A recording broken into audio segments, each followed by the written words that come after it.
to the jungle. Welcome to the jungle. Welcome to the jungle. Yeah, so Guns N' Roses was an awesome band back. Just kidding. This is the opposite of Guns N' Roses. Whatever band is it now? I don't even know if that's true, honestly. It's hard to say. But anyway, Jungle, they had their new album come out, Volcano, on August 11th, 2023. It's taking the world by storm. Probably seeing it all over TikTok, people convulsing and doing these crazy dances that are awesome. And they're like brain worms. They like this whole album is full of just brain worms that like get stuck in your head sonically, and then those dances are like brain worms visually. Like I can like picture them in my head. Anyway, we're not talking about dancing, we're talking about the album. The album is it's a really fun album, just straight through a ton of great beats and rhythms, and hits a lot of different notes here. This just a really solid, fun album to come out in the back of the summer, and I kind of feel like this album like extended summer a little bit for me. I was like, keeping the summer vibes going here.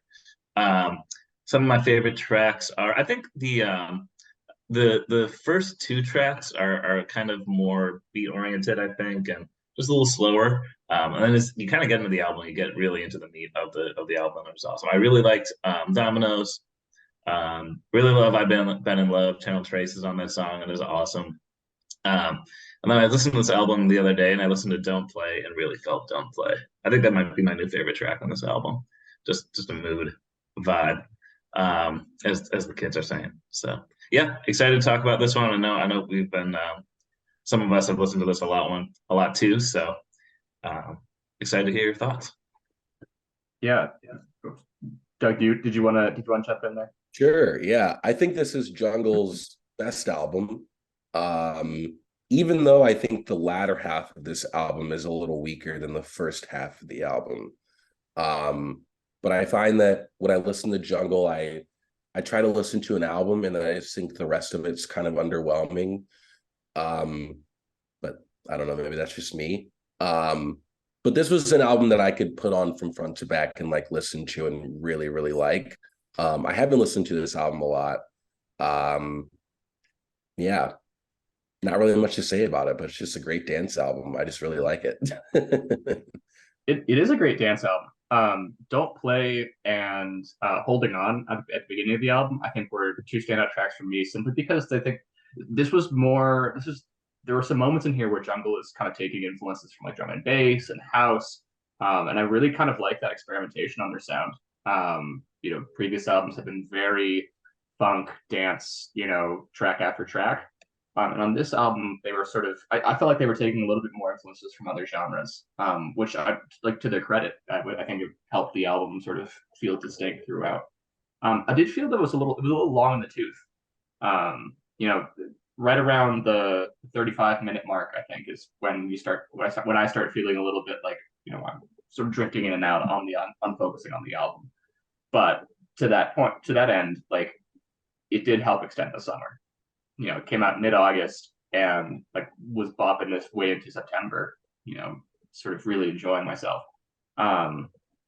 Yeah, so if I had one critique of the album, I wish they would do more to push their sound. I would love to like get some more some different kinds of influences on this album and see what Jungle can really do.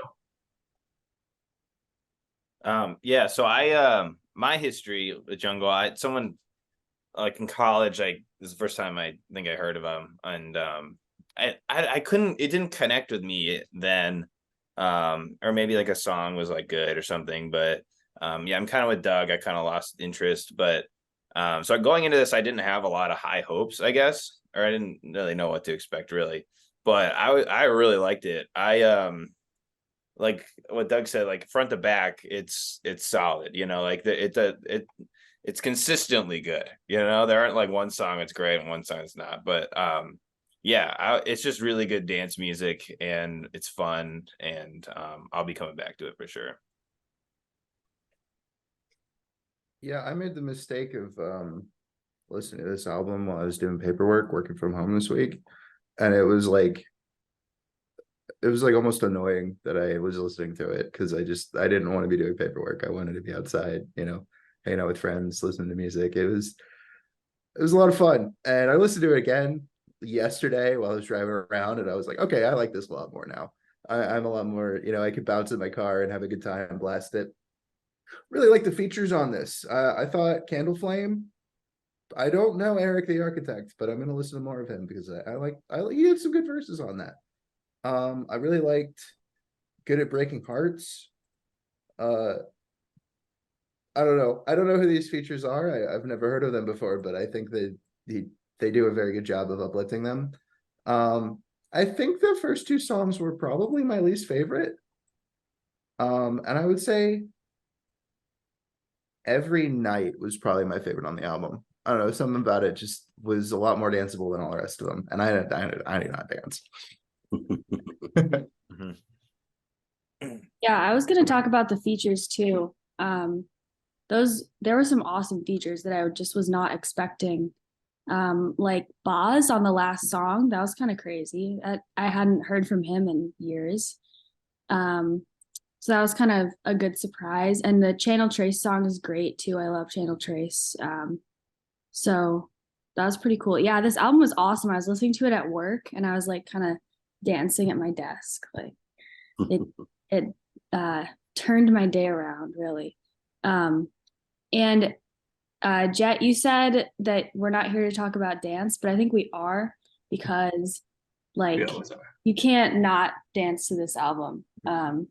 And I think I haven't seen the TikTok dances, but I'm sure they're great. I'm gonna look it up actually after. I think they have dances for like is it every song, Doug? Is it Really? like you can watch you can listen to the whole album on YouTube and like see Oh, cool. the progression of all the dances and stuff. Yeah, there's still, I think there's still some songs that don't have full choreography music videos yet, but like most of them do. And they kind of bleed into each other. They kind of tell a story, which is what they've done with the other albums, kind of like here and there. But I think this is the first time where they've done like all, if not most of the album. So it's really good. It's funny as hell though to just see a lot of Instagrams and like TikToks and people like also dancing. I'll listen to this on runs and it makes me want to dance instead of run. So I get it. It works very well. Yeah, and then you're like dancing and running at the same time. I'm like jealous of you. What I love is that choreography has always been a part of the jungle. Like their music videos have always been fantastically choreographed, and they sort of lead into that. And so I haven't watched any of the music videos for this album yet, so this makes me excited for it. Well, anyone else have anything, or Matt, you want to give it a rating? Yeah, just real quick, I saw them play here in DC a few months ago, and it was awesome. So, would highly recommend if you get the chance. Okay, rating. I'm gonna give it an 8.3. I think there's parts of the album that like I don't enjoy quite as much, but I think overall it's really, really good, really solid. One of my favorite albums to come out this year. I'm gonna try not to listen to it too much because I have a feeling that like some of these earworms will like get stuck in my head and then just I don't want to burn it out too quickly is my point here. So a word of caution to those who like to dance.